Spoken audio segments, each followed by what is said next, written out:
On my wedding night, a car accident caused me to be blind. My husband Ethan Lewis and my younger sister Kelly Edwards secretly had a sexual relationship with each other by my bedside that whole night. For the next 3 years they made love in the bedroom, living room, kitchen, and balcony of our bridal chamber. They did it right under my nose, but I had no idea about it. Later, they weren't content with having sex secretly. So, they began to induce me to sign a share transfer agreement with the company. Finally, to take away everything from me, they pushed me off a cliff while traveling. But they didn't know that not only was I alive, but I also regained my sight. On a day I returned home, I pressed my finger on the fingerprint lock at the villa. Ethan and Kelly were having sex in the bedroom. After seeing me, they were stunned. But I kept pretending to be invisible to them.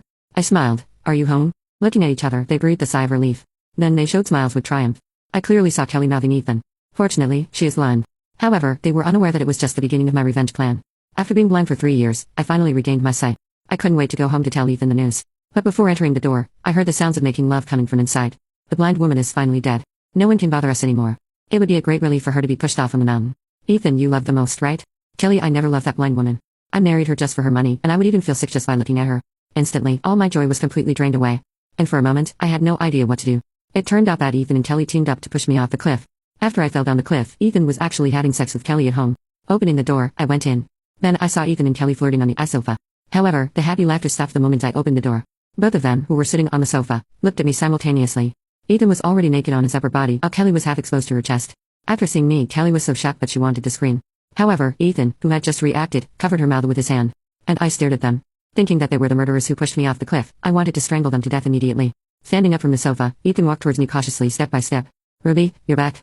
He waved his hand before me, testing whether I could see it. Suppressing the anger in my mind, I kept pretending to be blind. "I'm back. Are you happy?" After ensuring that I was still blind, Ethan hugged me and said, "Of course I'm happy. Ruby, I missed you so much." He was fully tainted with Kelly's smell, which made me sick. Holding back her sickness, she said, "It's so cold. Why are you not wearing any clothes?" Ethan turned to shake his head at Kelly, indicating that I still could see nothing. Only then did Kelly sigh with relief. Then she lay on the sofa with a swagger. Ethan answered me. I was just about to take a shower. But I rushed out after hearing the door open. He was about to lead me to the room. "Ruby, I'm looking forward to your coming back every day. I am so happy to see you safe and sound." "Ruby."